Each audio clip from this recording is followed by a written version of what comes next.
शुरू करते हैं आज। आई होप कि मेरी आवाज़ आ रही है और स्क्रीन दिख रही है, राइट?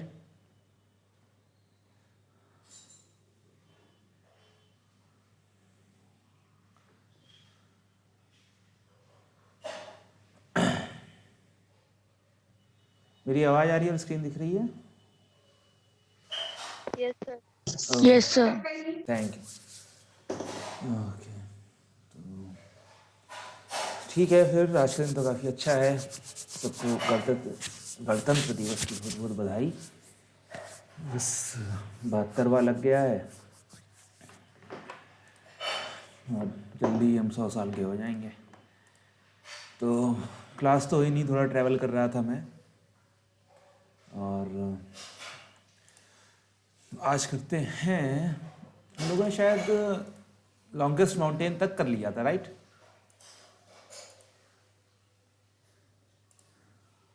हाँ, लॉन्गेस्ट माउंटेन कर लिया है। Yes sir. स्पाइरल मैट्रिक्स और एरे ऑफ प्रोडक्ट्स ये, और फोर सम शॉर्टेस्ट एरे सब एरे टू रिमूव है।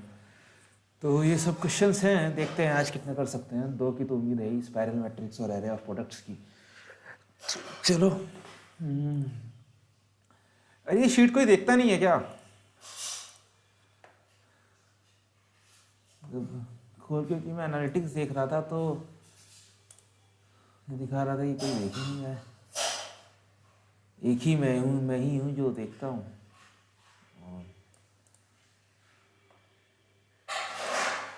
या शीट आप लोग का एक्सेस है कि नहीं है? सर ये आपने लास्ट अपलोड नहीं करी थी शायद सर, देख नहीं पाई सर। नहीं, इसका तो लिंक मैंने कर दिया, इसका तो बुकमार्क बना के रख लो। Okay sir. मैंने फिर से लिंक भेज दिया है, तो ये बुकमार्क बना के रख लो। ये क्वेश्चन है कि आप एक ही जगह पर क्वेश्चन भी मिल जाएंगे, सोल्यूशन भी मिल जाएंगे, सीधे जाके प्रैक्टिस कर सकते हो, तो इस चीज़ का फ़ायदा है।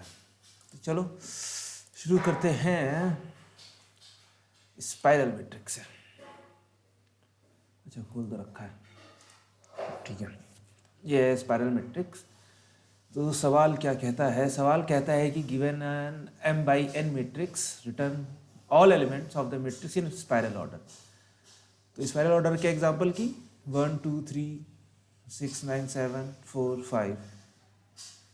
मतलब पहले राइट जाओ, फिर डाउन आओ, फिर लेफ्ट आओ, फिर अप आओ, फिर राइट डाउन लेफ्ट अप। फिर इसमें भी दिया हुआ है कि वही है, पहले राइट जाओ, फिर डाउन आओ, फिर लेफ्ट, फिर अप, फिर राइट, और ख़त्म कर जाओ। तो हमें क्या करना है? हमें प्रिंट करना है अपना array, return all elements of the matrix in spiral order. ठीक है, हमें अपना एलिमेंट जो है वो प्रिंट करना है। और ये दिया गया है कि मैट्रिक्स की लेंथ, मतलब कि 10x10 की मैक्सिमम मैट्रिक्स हो सकती है, और m equal to matrix dot length, n equal to this dot length. Medium level का सवाल है, तो इसे कैसे कर सकते हैं? तो अगर हम बात करें, ऐसे ले लेते हैं 1 2 3 4 5 6 7 8 9 10 11 12 13 14 15 16। मतलब ये हमारी 4x4 की मैट्रिक्स है। तो इसका जो स्पाइरल ऑर्डर ट्रेवर्सल हो जाएगा वो क्या हो जाएगा? Left to right, top to bottom, फिर राइट टू लेफ्ट, फिर अप, फिर दिस दिस दिस। तो अगर हम इसे प्रिंट करेंगे तो ये मेरे पास सारी वैल्यूज़ क्या आ जाएंगी? 1 2 3 4 5 6 7 8 9 10 11 12 13 14 15 और 16। अच्छा, मैंने यहाँ पर इस ऑर्डर में लिखा है कि ये मतलब कि एक असेंडिंग ऑर्डर हमें लगे कि यहाँ सारे नंबर सीक्वेंस में हैं। यहाँ पर सीक्वेंस में नहीं थे, तो ये जो सीक्वेंस आ रहे हैं हम ट्रैवर्स उसी ऑर्डर में कर रहे हैं। ठीक है, ट्रैवर्स हम उसी ऑर्डर में कर रहे हैं। बस यहाँ पर इन्होंने मैट्रिक्स अपनी ऐसे ऐसे लिखी थी, मैंने अपनी मैट्रिक्स ऐसे ऐसे लिखी। चलो सारे नंबर सेम आ जाए और कुछ ना, मतलब एक ऑर्डर में आ जाए। ठीक है, कॉन्सेप्ट सेम है। तो इसको कैसे कर सकते हैं? तो हाँ, हेलो,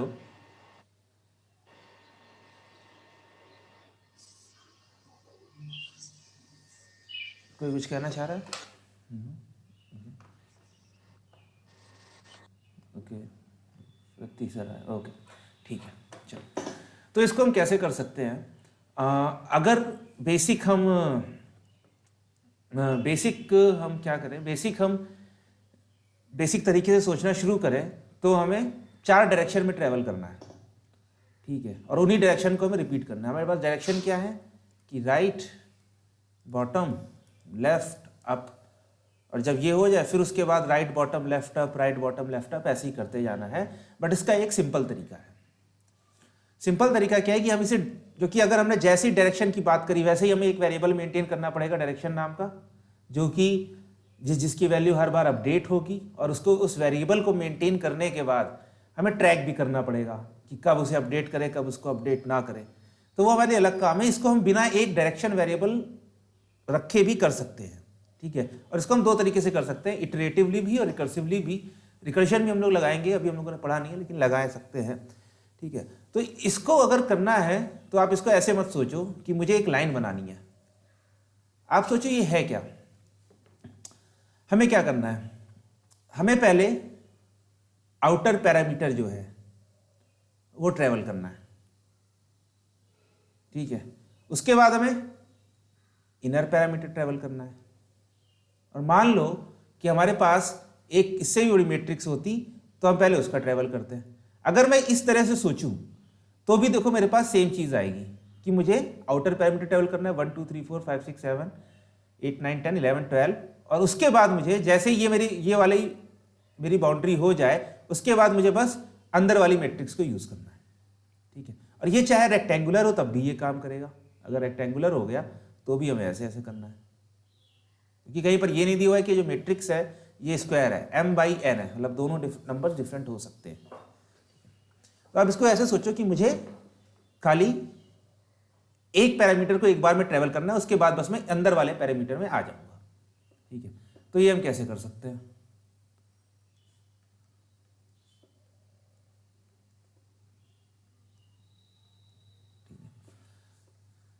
तो ये हम कैसे कर सकते हैं? इसके लिए बहुत सिंपल है, आप 4 वेरिएबल ले लो।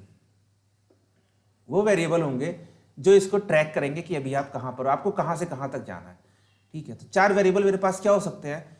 पहला हो सकता है कि स्टार्टिंग रो, अच्छा दूसरा पेन लेता हूं, एक दूसरा पेन लेता हूं। स्टार्टिंग रो और एंडिंग रो, ठीक है। कहां से रोज शुरू हो रही हैं, कहां से रोज एंड हो रही हैं। और दूसरा हम ले सकते हैं स्टार्टिंग कॉलम और एंडिंग कॉलम। इसको मैं हटा देता हूं, ठीक है। अब देखो मुझे क्या करना है। अब मेरे पास काम हो जाएगा। मेरे पास 4 वेरिएबल्स आ गए कि मेरी रो कहां से शुरू होती है और मेरी रो कहां पर एंड होती है, मेरे कॉलम्स कहां से शुरू होते हैं और कहां पर कॉलम एंड होते हैं। अब मुझे ट्रैवल क्या करना है? मुझे पहला ट्रैवर्सल जो करना है, मुझे जो पहला ट्रैवर्सल करना है वो है स्टार्टिंग कॉलम से लेकर एंडिंग कॉलम तक। और रो कौन सी होगी? स्टार्टिंग रो। मुझे स्टार्टिंग रो वाली रो को ट्रैवल करना है, मुझे इस रो को ट्रैवल करना है स्टार्टिंग कॉलम से लेकर एंडिंग कॉलम तक, ठीक है। तो मैं आप लिख देता हूं, मेरा पहला स्टेप क्या है कि मेरा एक लूप लग जाएगा, सिंपल फॉर लूप लग जाएगा, लेकिन कहां से कहां तक? From starting column to ending column, ठीक है। और रो मेरी कौन सी हो जाएगी? रो मेरी हो जाएगी स्टार्टिंग रो, क्योंकि इस डायरेक्शन में ये चीज फिक्स है। अभी मेरा ये हो गया। अब इसके बाद मुझे ट्रेवल करना है यहां से यहां तक, क्योंकि 1 2 3 4 हो गया मेरा, 1 2 3 4 हो गया। अब मुझे 5 चाहिए। तो 5 के लिए मेरे पास मुझे कहां से कहां तक जाना है? अगर मैं इसको नोटिस करूं तो ये मेरे पास क्या, स्टार्टिंग रो ये थी, तो ये क्या हो गया? स्टार्टिंग रो +1 हो गया। ये एंडिंग रो मेरे पास अभी भी है यहां पर। तो मुझे स्टार्टिंग रो +1 से एंडिंग रो तक जाना है, और मेरा इस बार कॉलम फिक्स रहेगा। कहां से कहां तक? स्टार्टिंग रो +1 से एंडिंग रो तक, और मेरा फिक्स क्या रहेगा? Ending column. नहीं समझ में आया तो बताना, कहीं पर भी किसी को भी कंफ्यूजन लगे। अब मेरा 1 2 3 4 5 6 7 हो गया। अब मुझे कहाँ से कहाँ जाना है? मुझे 8 से लेकर 10 तक जाना है। अब ये 8 क्या है? अगर मैं 8 का कॉलम पता करूं तो 8 का मेरा कॉलम क्या है? Ending column -1। एंडिंग कॉलम ये लास्ट वाला है, उससे एक पहले से।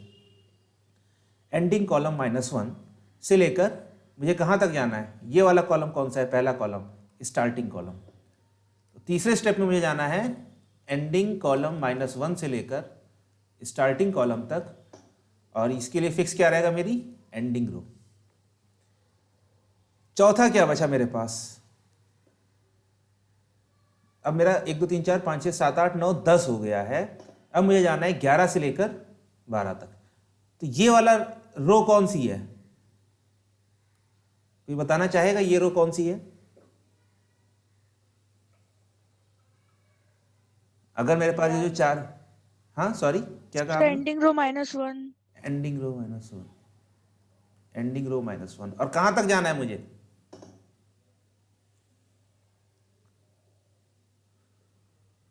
So स्टार्टिंग रो नहीं -1 तक। नहीं नहीं, +1।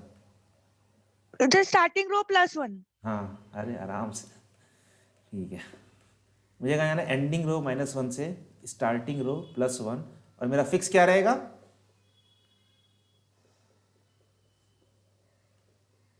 Starting column. Starting column. बस ये हो गया मेरा। अब मेरा पूरा पैरामीटर हो गया। अब मुझे क्या करना है? अब मुझे बस इनर वाले में जाना है।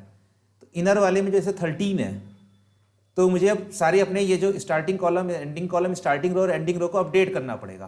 तो मुझे क्या करना पड़ेगा?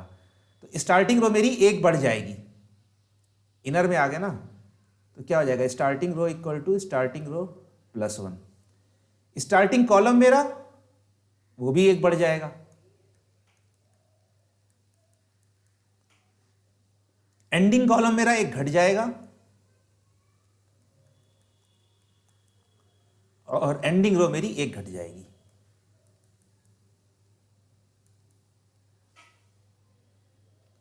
तो अगर मैं करूं तो मेरी जो वैल्यूज हैं इन सबको अगर मैं हटा देता हूं,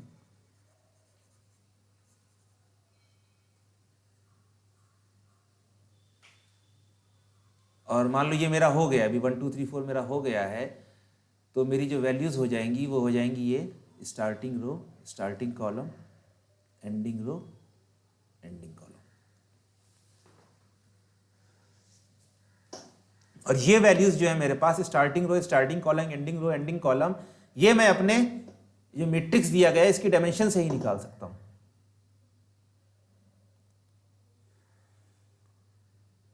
ये मेरे को दिया गया है तो बस मैं उसका डॉट साइज लगाकर, देखो मान लो इसकी जो डायमेंशन होगी हो गई क्या? m/n है, ठीक है।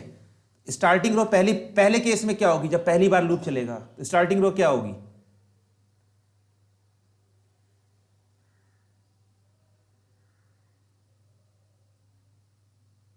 1। 0 0, एरे की इंडेक्सिंग 0 से शुरू होती है ना। Yes sir. ठीक है, स्टार्टिंग कॉलम क्या होगा? 0। 0। एंडिंग रो क्या होगी? m-1। m-1। और एंडिंग कॉलम क्या होगा? n-1। n-1। हो गया। ये चारों आपको चाहिए तो ये चारों आपको मिल गए। इसके बाद देखो सारी वैल्यूज आप ऐसे करके निकाल लोगे। अच्छा ये क्वेश्चन ना बहुत फेमस है इंटरव्यूज में, क्योंकि ये बताता है, ये मतलब कि लोग इसलिए पूछते हैं कि आप, कॉन्सेप्ट बहुत सिंपल है, देखने में बड़ा अच्छा लगता है, क्या आप इसको कोड में लिख पाओगे कि नहीं लिख पाओगे। तो ये जो इंटरव्यूअर्स होते हैं वो इस चीज़ को चेक करना चाहते हैं कि आप किस तरह से जो आपने कॉन्सेप्ट दिमाग में सोचा है उसको आप लिख पाओगे कि नहीं लिख पाओगे। ठीक है, और इसको हम दोनों तरीके से कर सकते हैं, इटरेटिव भी कर सकते हैं और वो भी कर सकते हैं। ठीक है, अच्छा इसमें अभी हम लोगों ने एक केस भूल गए। ये चीज सबको समझ में आ गई? कोई कंफ्यूजन है इसमें किसी को भी?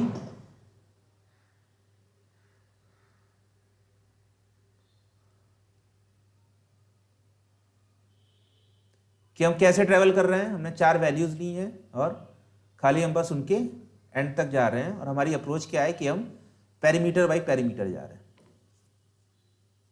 सर फाइनल स्टेप क्या होगा, मतलब एंड कैसे होगा? ओके, हाँ, गुड। एंड कैसे होगा? एंड आपका तब होगा जब आपके पास स्टार्टिंग रो एंडिंग रो आपकी स्टार्टिंग रो से कम आ जाए। जब आपकी ending row is less than starting row हो जाए और ending column less than starting column हो जाए, तब तक हमारा लूप चलता रहेगा। क्योंकि इसमें अभी देखो, अभी हमारे एक एक कम है, ठीक है, ये सब चले मेरे पास 13, 14, 15, 16 हो गया, ठीक है, काम खत्म हो गया। अब इसके बाद नेक्स्ट अपडेट क्या होगा? S R equal to S R plus 1 and E R equal to E R minus 1। तो ई आर मेरा यहाँ चला जाएगा, एस आर स्टार्टिंग रो मेरा यहाँ आ जाएगा, तो कम हो गया, तो इसका मतलब क्या है कि लूप मेरा खत्म हो गया इस तरह से। तो जब आपकी एंडिंग रो स्टार्टिंग रो से छोटी हो जाए और एंडिंग कॉलम स्टार्टिंग कॉलम से छोटा हो जाए, तब आपको अपना लूप रोक देना है। बट इसमें एक स्पेशल केस भी है। स्पेशल केस क्या है कि मान लो मेरे पास नंबर है 1 2 3 4 5 6 7 8 9 10 11 12, ठीक है, और एक हो जाएगा मेरे पास 1 2 3 4 5 6 7 8 9 10 11 12। अब देखो इसमें क्या फंस सकता है, ये चीज़ हमने अभी सोची नहीं।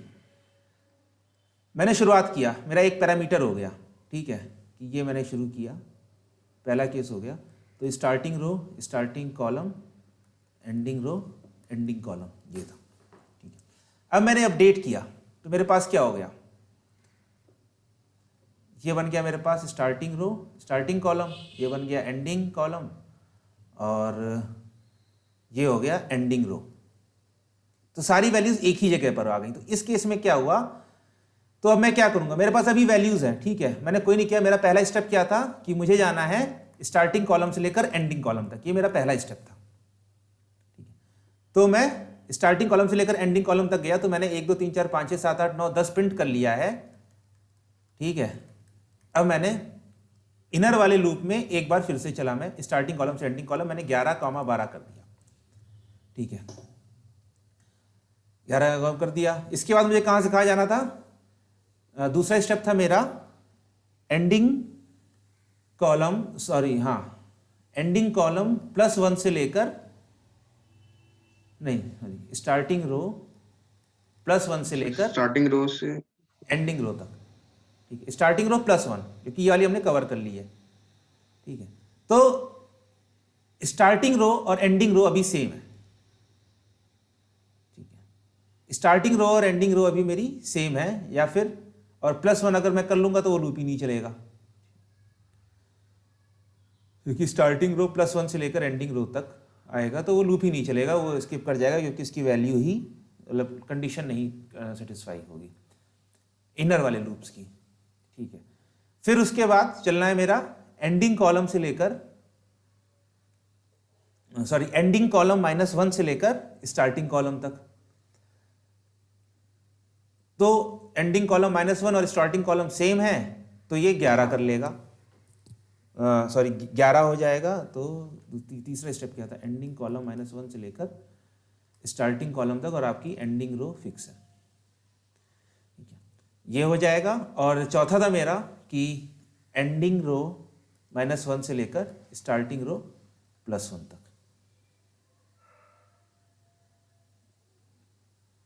तो मैं ये कहना चाह रहा हूं कि जहां पर आपकी स्टार्टिंग रो और एंडिंग रो सेम आ जाए, इस वाला केस आ जाए, तो वहां पर आपको स्किप करना पड़ेगा, इनर वाले लूप्स स्किप करने पड़ेंगे, जो हमारे ये जो स्टेप्स चल रहे हैं ना, इनको हमें ब्रेक करना पड़ेगा। और इसी केस में इसी तरह इसमें हो जाएगा। इस केस में क्या होगा कि मेरा शुरुआत में यहां पर था, फिर मेरा हो जाएगा स्टार्टिंग रो एंडिंग रो और स्टार्टिंग कॉलम और एंडिंग कॉलम। तब यहां पर स्टार्टिंग कॉलम और एंडिंग कॉलम सेम हो गया, तो इस केस में भी मुझे लूप को ब्रेक करना पड़ेगा। तो हमें चेक करना पड़ेगा बीच में कि स्टार्टिंग रो और एंडिंग रो सेम तो नहीं हो रही है, कि हम डबल काउंटिंग ना करें, कि एक बार भाई मैंने ट्रेवल कर लिया है, अब मुझे डबल काउंटिंग नहीं करनी है, एक बार मेरा चल जाएगा, उसके बाद मुझे डबल काउंटिंग नहीं करनी है। उस डबल काउंटिंग को रोकने के लिए हमें एक कंडीशन लगानी पड़ेगी कि स्टार्टिंग रो और एंडिंग रो सेम ना हो और स्टार्टिंग कॉलम और एंडिंग कॉलम सेम ना हो। तो चलो इसका कोड देख लेते हैं, शायद लिखे तो और समझ में आए। ठीक है, ओके, स्पाइरल ऑर्डर है मेरे पास है। ठीक है, तो पहले हम अपना वही कंडीशन चेक कर लेते हैं कि मैट्रिक्स डॉट, पहले हम देख लेते हैं जीरो तो नहीं है। अगर मैट्रिक्स में कुछ नहीं है तो भैया रिटर्न कर दो empty, zero return empty array मैंने कर दिया। ठीक है, फिर चलो हम लोग को अपना हमें एरे रिटर्न करना है, तो अपना हम एक एरे बना लेते हैं। तो क्या हो जाएगा, vector int result equals to empty. इसमें हम फिर धीरे धीरे ऐड करते रहेंगे। हमें चार चीज़ चाहिए थी, क्या चाहिए थी, int start row equals to zero, पहली कहाँ से शुरू होगी, ज़ीरो से, int end row equals to, ये हो जाएगा मेरा मैट्रिक्स डॉट साइज -1। यहाँ पर ध्यान देना कि मेरे पास जो m/n था, तो यहाँ पर ये वेक्टर ऑफ वेक्टर इंट है, तो पहले हम बड़े वाले का लेते हैं। ये बताते हैं कितनी रोज है, तो मैट्रिक्स डॉट साइज मुझे देगा टोटल नंबर ऑफ रोज, और -1 हम कर रहे हैं क्योंकि हम लोग इंडेक्स हमारा 0 से शुरू होता है। अब मुझे कॉलम्स निकालने होंगे, तो वो हो जाएगा कि मैट्रिक्स में जो पहला एलिमेंट है, जो पहली रो है, उसका साइज कितना है। तो जो पहला साइज है वो बताता है कितनी रोज है, मेरे पास रोज आ गई। और ये जो पहली रो है, इसका साइज कितना है। 2D एरे क्या है, 2D एरे एक एरे ऑफ एरे ही तो है। आपके पास 3 एरे थे और वो आपस में एरे थे, ये बन गई आपकी मैट्रिक्स। तो जो रो वाइज एरे हैं, तो पहले कितनी रोज हैं वो हमें निकालनी है, उसके बाद जो पहली रो है उसका साइज कितना है वो निकालना है हमें। तो int start column equals to 0 और int end column equals to matrix 0 dot size. अब हम पहली रो बनाते हैं। -1 हम इसलिए कर रहे हैं क्योंकि हमें एरे का जो साइज होता है वो, सॉरी, इंडेक्स 0 से शुरू होता है। फिर हमारा बाहर वाला लूप, तो हमारा लूप क्या था, मैंने डिस्कस किया था कि भैया स्टार्ट रो बड़ी नहीं होनी चाहिए एंड रो से, less than equal to end row, और स्टार्ट कॉलम है less than equal to end column. Starting values बड़ी नहीं होनी चाहिए, बराबर तक जा सकते हैं, क्योंकि बराबर वाला केस हमने देखा कि जब हमारे पास एक ही रो या एक ही कॉलम आ रही है। अब हमें क्या करना था, फिर हमें जाना था, कॉलम्स अभी हमारे चेंज होंगे। ठीक है, हमें कहां से कहां तक जाना था, स्टार्ट कॉलम से एंड कॉलम तक। पहला जो केस हमारा क्या था, स्टार्ट कॉलम से लेकर एंड कॉलम तक, और इसको हम लोग बस प्लस प्लस कर देते हैं, और ये याद करो कि ये वेक्टर में इंटर करने का तरीका, मतलब कि वैल्यू ऐड करने का तरीका होता है। मैट्रिक्स, ठीक है, मेरा रो फिक्स रहेगा, मतलब मेरा जो पहला इंडेक्स है वो फिक्स रहेगा। मेरा पहला इंडेक्स क्या फिक्स रहना था, स्टार्ट रो। स्टार्ट रो फिक्स रहेगा और कॉलम की वैल्यू चेंज होती रहेगी, जो हम फॉर लूप से लेकर आएंगे। तो ये मेरा पहला टॉप रो कोड हो गया। इसके बाद क्या था मेरा, right column code, right side का कॉलम है उसको उठाना है, तो वो मेरा कहां से चलेगा। अब उसमें मेरे रोज चेंज होंगे, कॉलम फिक्स रहेगा। तो वो था मेरा स्टार्ट रो +1 से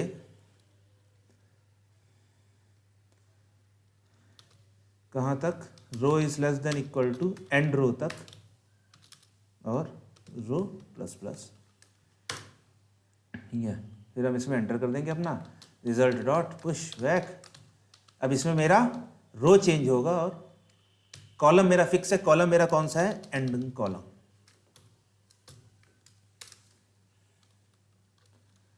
बॉटम रो कोड। इसमें याद कर लो क्या था, इसमें मेरे कॉलम्स चेंज होंगे, बट ये रिवर्स में जाएगा मेरा, क्योंकि हमें सर स्टार्टिंग में सर वाइल की कंडीशन में एंड लगेगी और लगेगा? एंड लगेगा।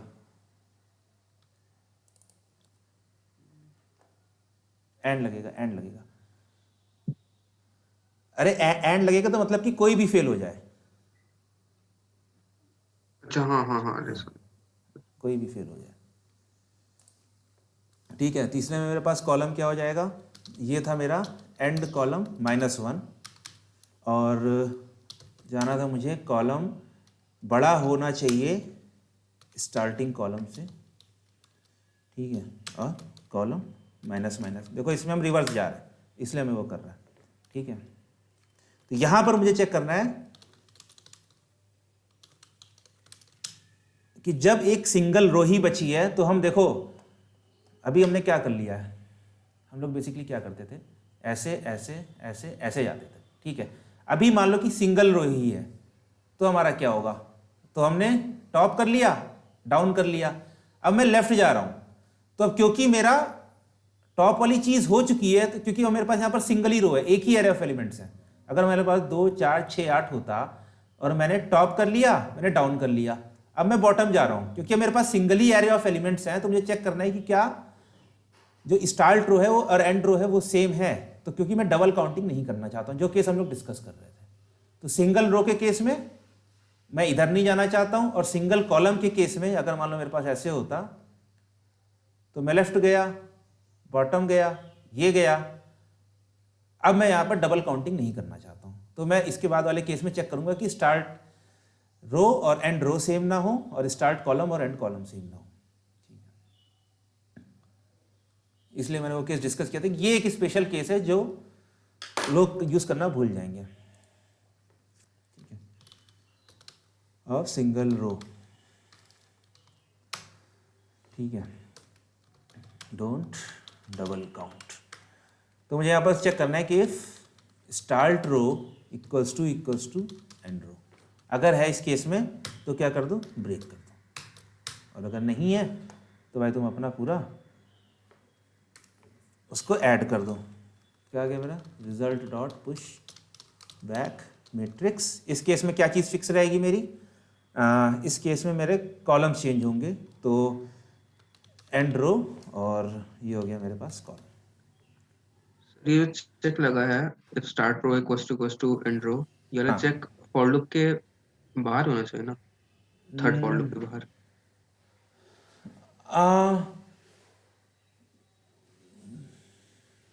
क्यों, मतलब ऐसा मैं समझ नहीं पा रहा हूँ। सर मतलब बाहरी अगर उसको इक्वल होना होगा तो बाहरी इक्वल हो जाएगा ना? नहीं, बाहरी इक्वल हो जाएगा, लेकिन फिर मेरा ये लूप चल जाएगा ना। मैं इस लूप को नहीं चलाना नहीं, चाहता हूँ। हाँ तो फिर अगर इक्वल नहीं होगा तब लूप चलेगा, इक्वल होगा तो लूप नहीं चलेगा, ऐसा? नहीं, मैं नहीं समझ पा रहा हूँ, सॉरी। अगर मैं इसको बाहर लगा देता चल हूँ, इस कंडीशन को, ठीक है, यहाँ लगा देता हूँ मैं ब्रेक, हाँ तो ये तो मेरा ब्रेक वाइल से नहीं, ही बाहर चला जाएगा ना। हाँ, नहीं ब्रेक नहीं हाँ, मतलब if start row is not equals to end column तब ये लूप चले, नहीं तो फिर ये लूप चलेगा ना।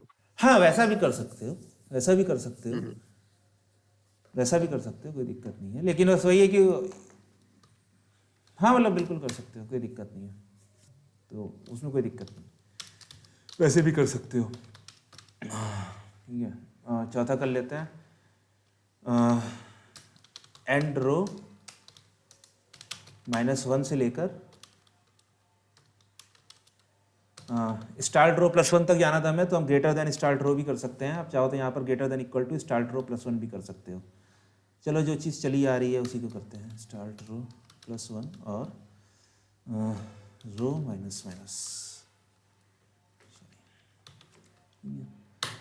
और यहाँ पर भी मैं अपना वही केस एक्सेस कर लूँगा कि check for single column if start column equals to end column, तो ब्रेक, और नहीं तो result dot push back matrix. और ये मेरा इसमें क्या फिक्स रहेगा, रो मेरी चेंज होगी और स्टार्ट कॉलम फिक्स रहेगा। ये हो गया। और जैसे ही मेरे चारों हो जाएंगे फिर मुझे क्या करना है, start row equals to start मतलब प्लस प्लस कर दो, start column plus plus end row minus minus, और एंड कॉलम माइनस माइनस। और आखिरी में मुझे रिटर्न क्या करना है, अच्छा यार ये मैंने सी में कर दिया, सी प्लस प्लस में, चलो ठीक है। रिटर्न क्या करना है मेरे को, रिजल्ट। ये मेरा वाइल लूप ख़त्म हुआ, इसके बाद रिटर्न रिजल्ट, ये हो गया।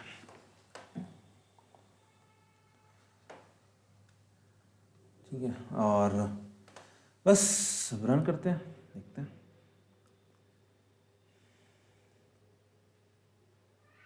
ये एक्सेप्ट हो गया है, ये देखो 1 2 3 4 5 6 7 8 9 यही मैट्रिक्स थी, जो आउटपुट था वही आउटपुट मेरा आ गया है। इसको मैं सबमिट भी कर देता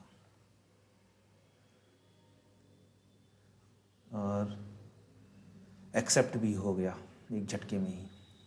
तो मतलब सिंपल लॉजिक था, लॉजिक सिंपल था, लेकिन टाइप करने में, सोचने में, आपको एक बार आप हाथ में लिख लो, हाथ से बैठ के कर लो, उसके बाद आप इसे बहुत आराम से कर सकते हो। और लोग खाली इसलिए चेक करते हैं कि आप एक मैट्रिक्स को, एरे को किस तरह से ट्रैवर्स कर सकते हो कि नहीं। अभी हम लोग को जैसे एक नेक्स्ट क्वेश्चन है, ये है डायगोनल ट्रैवर्सल, ठीक है, तो ये हार्ड है, ये क्वेश्चन भी फेमस है। इसमें क्या करना होता है, इसमें आपको ऐसे ऐसे ट्रैवल करना है, ऐसे फिर ऐसे फिर ऐसे फिर ऐसे फिर ऐसे, ये हम लोग बाद में करेंगे। तो ये मैट्रिक्स ट्रैवर्सल क्वेश्चन यही है कि आप कॉन्सेप्ट बना के, लगते सिंपल है, लेकिन क्या आप उनको कॉन्सेप्ट बनाकर अपने कोड में चेंज कर सकते हो कि नहीं, और सही वर्किंग कोड लिख सकते हो कि नहीं लिख सकते हो। ठीक है, और ये इतना टफ नहीं था, लेकिन आपको बैठ के सोचना पड़ेगा, क्योंकि अगर आप अभी यहाँ पर मैं डायरेक्शन लिख लेता कि टॉप लेफ्ट राइट बॉटम, तो मुझे उसको अपडेट करना पड़ता बार बार कि हम राइट में जा रहे हैं कि बॉटम में जा रहे हैं कि लेफ्ट में जा रहे हैं कि आप जा रहे हैं। हमने अपनी प्रॉब्लम को सिंपल किया, ब्रेक किया, कि आप खाली पैरामीटर ट्रैवल करो, आपको खाली एक बॉक्स ट्रैवल करना है, उसके बाद आप अंदर वाला बॉक्स ट्रैवल करो सेम कोड से। तो क्योंकि अब ये सेम चीज़ है, तो इसी चीज़ को हम लोग रिकर्सिवली भी, रिकर्जन की हेल्प से भी लिख सकते हैं। तो हम लोग जब रिकर्जन के क्वेश्चन करेंगे तो इस क्वेश्चन को वापस एक बार रिविजिट करेंगे कि सेम क्वेश्चन को रिकर्जन की हेल्प से कैसे कर सकते हैं। ऑलमोस्ट सेम कोड है, बस एक लाइन एक्स्ट्रा ऐड हो जाएगी इसकी जगह, और कुछ नहीं है, सेम फंक्शन कॉल हो जाएगा मेरा, ऑलमोस्ट सेम कोड है। तो पहले मैं इसको उस पर डाल देता हूँ,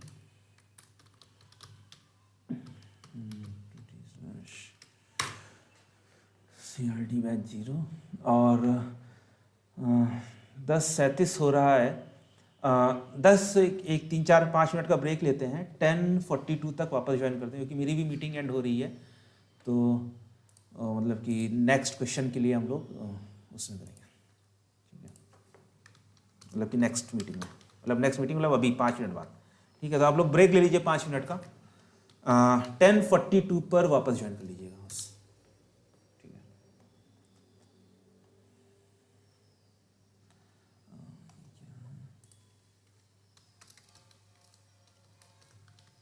जाइए चाय वाय पी लीजिए, देख लीजिए कुछ मन करे तो, दिक्कत नहीं है।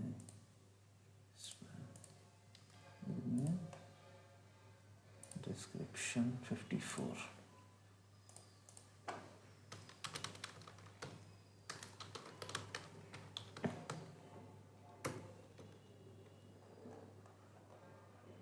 इसका मैट्रिक्स,